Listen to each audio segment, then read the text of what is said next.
Imagine discovering that one passage of Scripture provides the framework for understanding every major prophetic event yet to come. This might sound like an overstatement, but stay with me. Every calculated duration, every prophesied occurrence, every piece of the puzzle regarding what Scripture reveals about coming days, they all trace back to an incredible encounter between a prophet and an angelic messenger during Israel's darkest chapter. Students of prophecy know it as Daniel's 70 weeks. What makes this passage so compelling? Countless biblical researchers have noted that it appears to contain a precise chronological marker pointing toward the Messiah's public appearance. This isn't mystical speculation, it's measurable information that can be tested against documented history. The specificity leaves many scholars astonished. Yet, here's what frequently gets overlooked. This prophetic calendar hasn't fully run its course. A remaining segment exists, a 7-year period that numerous biblical teachers believe still lies ahead, and the prophetic timer that seemingly halted roughly 2 millennia ago could reactivate whenever God determines. Allow me to transport you into the scene. Daniel has weathered decades of hardship. He's likely approaching his 90th year.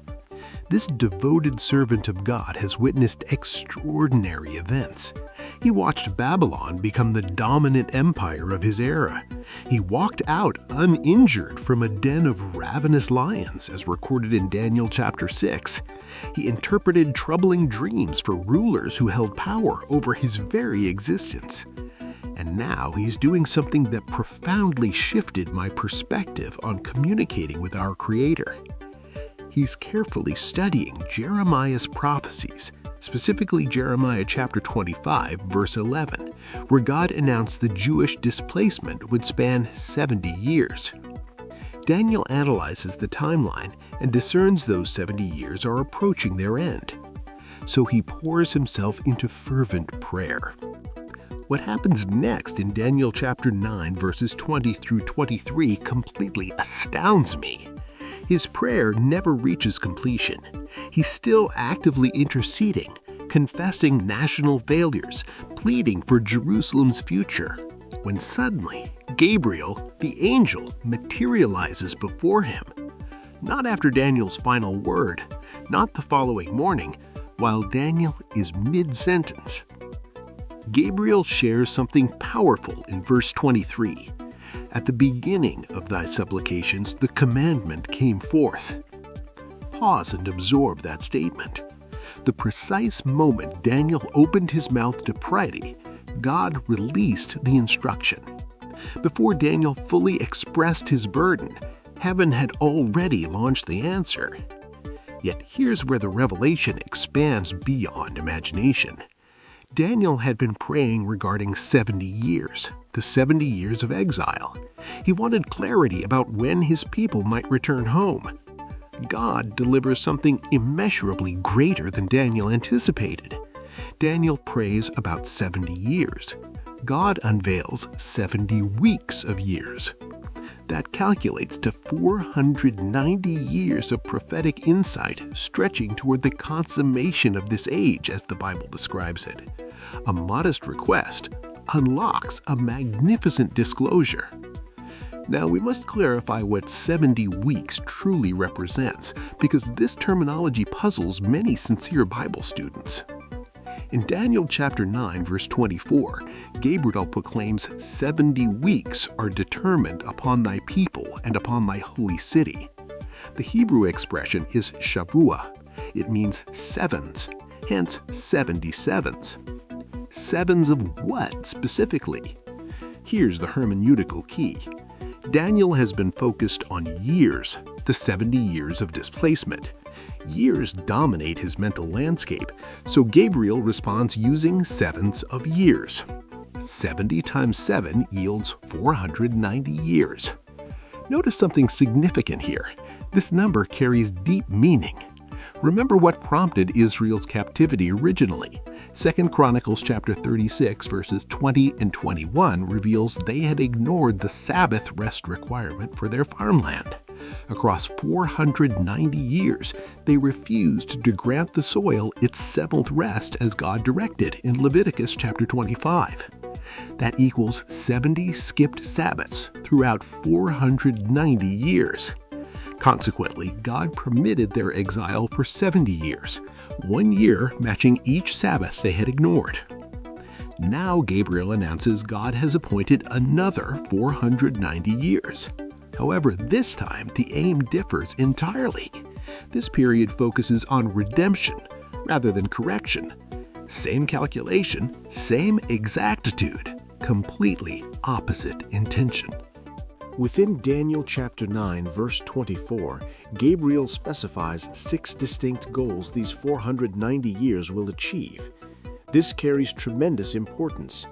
Listen attentively, because grasping these 6 goals reveals exactly where we presently stand within God's prophetic blueprint. Goal number 1: to finish the transgression. This means bringing Israel's rebellion against God to its conclusion. Has that occurred yet? Does Israel currently embrace complete allegiance to their Messiah? Romans chapter 11, verse 25 explains, blindness in part is happened to Israel until the fullness of the Gentiles be come in. The rebellion persists. This goal remains incomplete. Goal number 2: to make an end of sins. Not simply forgive transgressions, terminate them entirely, remove their presence and authority. Examine the world you inhabit. Have sins been abolished from earth? Does wickedness appear to be receding globally? We both perceive the reality. This goal remains incomplete. Goal number 3: to make reconciliation for iniquity. This one differs from the rest. This one has been achieved. The Hebrew word here is kafar. It means atonement. This conveys sacrificial meaning, blood presented to satisfy divine holiness. When Jesus laid down his life upon the cross, he fulfilled this precisely. Hebrews chapter 9, verse 12 proclaims, by his own blood he entered in once into the holy place, having obtained eternal redemption for us. The payment has been rendered. The atonement stands completed. Yet here's a vital distinction. Possessing a cure doesn't mean the sickness has vanished everywhere. The cure demands personal application. The payment exists, but comprehensive application continues unfolding. This goal stands accomplished. The atonement is secured. Goal number 4: to bring in everlasting righteousness. Not fleeting righteousness, not fragmentary righteousness, everlasting, enduring, spanning eternity without interruption. Does righteousness presently reign across the earth? Has justice become humanity's standard? Does holiness define everything around you? The answer speaks for itself. This goal remains incomplete. Goal number 5: to seal up the vision and prophecy. This means fulfilling every prophetic word, completing every sacred vision, validating everything the prophets spoke. Has every scriptural prophecy been realized? Do prophetic words still await completion? Considerable portions remain outstanding. This goal remains incomplete. Goal number 6: to anoint the most holy. The Hebrew phrasing is Kodesh Kodashim, Holy of Holies. This carries temple significance, describing where God's manifest presence dwells completely.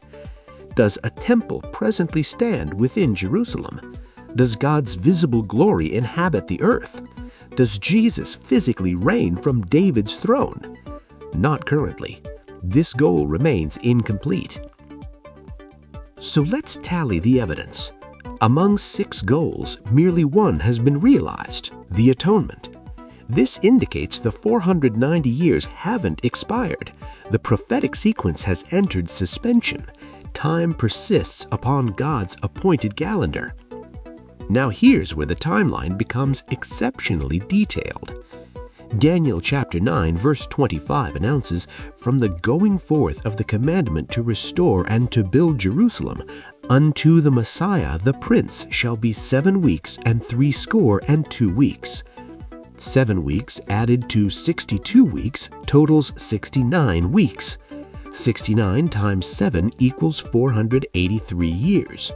Thus, from the decree to reconstruct Jerusalem until the Messiah appears would cover 483 years. The decree was issued by King Artaxerxes to Nehemiah around 445 BC.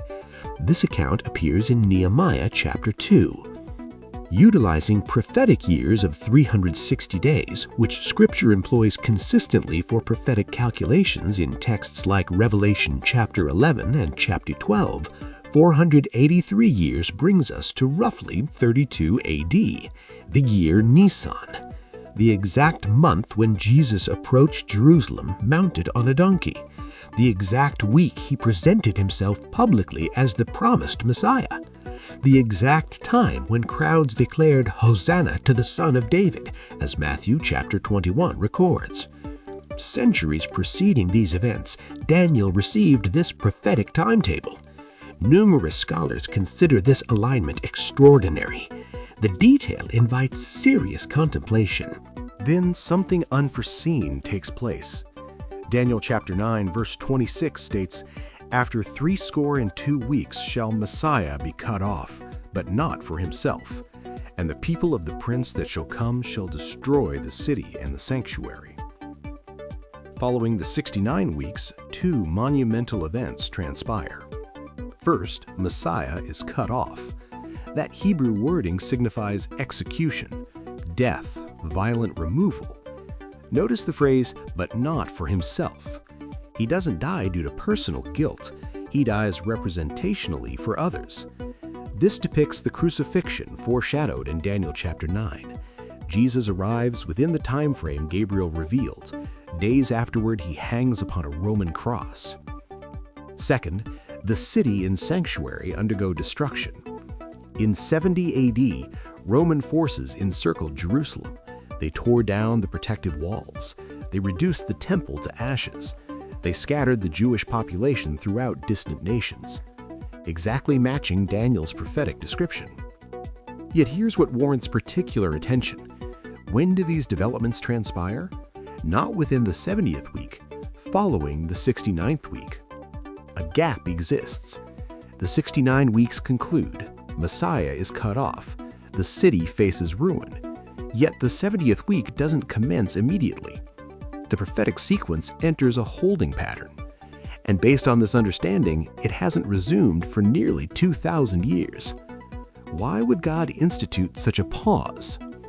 The Apostle Paul terms this a mystery within Ephesians chapter 3, something hidden across previous ages, yet now brought to light.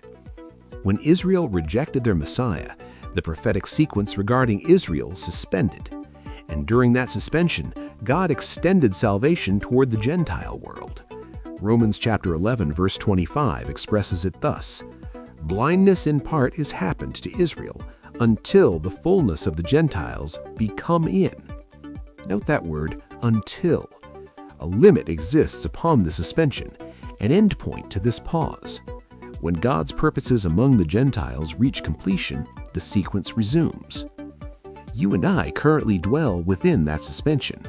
This very hour, this present age, we occupy the space between verse 26 and verse 27, between Jerusalem's destruction and the final 7 years, between Calvary and the coming tribulation. Each day throughout this church age signifies a day of extended grace. The entrance remains open. Anyone may receive salvation through faith in Jesus Christ. Yet the suspension will not continue indefinitely. Daniel chapter 9 verse 27 describes those remaining 7 years. "And he shall confirm the covenant with many for 1 week, and in the midst of the week he shall cause the sacrifice and the oblation to cease, and for the overspreading of abominations he shall make it desolate." Who does this "he" reference? Review verse 26, "The prince that shall come whose people destroyed the city." Historically, that points toward Rome. Numerous interpreters conclude this describes a future leader connected to that Roman heritage, not Jesus, a coming global figure commonly called the Antichrist. He confirms a covenant with many covering 7 years. Many theologians believe this event reactivates the prophetic sequence, not armed conflict, not catastrophic events, a covenant, a formal agreement, an arrangement Israel enters expecting protection. Yet midway through, at the 3.5-year point, everything collapses. The sacrifices halt, the temple suffers desecration. What Jesus warned about in Matthew chapter 24, verse 15 comes to pass, the abomination of desolation. The seeming protector reveals his true nature as adversary, and the remaining 3.5 years become what Scripture depicts as an era of unmatched distress. Here's the personal relevance for you right now. Israel has been restored as a nation for the first occasion in roughly 2,000 years. Jerusalem remains under Jewish governance for the first occasion since 70 AD. Preparations concerning temple activities continue for the first occasion since the ancient destruction. The prophetic elements seem to be gathering. The conditions Daniel described appear to be taking shape. The suspension spanning 20 centuries could conclude according to God's perfect timing, potentially sooner than many suppose. And upon that conclusion, 7 years remain based on this prophetic understanding. 7 years until transgression finds its end. 7 years until everlasting righteousness emerges. 7 years until every prophecy receives final validation. The sequence paused at 69 weeks. It waits reaching 70. Multiple indicators suggest that moment approaches. The inquiry isn't whether God will fulfill His declared word. The inquiry is whether you will be spiritually prepared when He does.